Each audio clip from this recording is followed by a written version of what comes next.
రంగారెడ్డి జిల్లా అబ్దుల్లాపూర్మెట్ మండలం తుర్కయంజాల్లో నిన్న ఒక భూ వివాదంలో విధి నిర్వహణలో ఉన్న రెవెన్యూ అధికారులను దుర్భాషలాడుతూ ఒక మహిళ వారిపై దాడి చేసింది.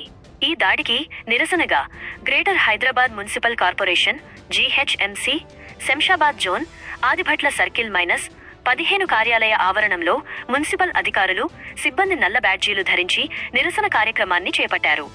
ఈ నిరసన కార్యక్రమంలో deputy commissioner Satyanarayana Reddy DE Bhikshapathi, assistant municipal commissioner S Srinivasulu, senior అసిస్టెంట్లు, వార్డు అధికారులు, బిల్ కలెక్టర్లు, సిస్టమ్ ఆపరేటర్లు మరియు ఇతర సిబ్బంది పాల్గొన్నారు. ఈ సందర్భంగా అధికారులు మాట్లాడుతూ విధి నిర్వహణలో ఉన్న అధికారులపై దాడి చేయడం, వారి విధులకు ఆటంకం కలిగించడం మరియు బెదిరింపులకు పాల్పడడం ఎట్టి పరిస్థితుల్లోనూ సహించబోమని స్పష్టం చేశారు.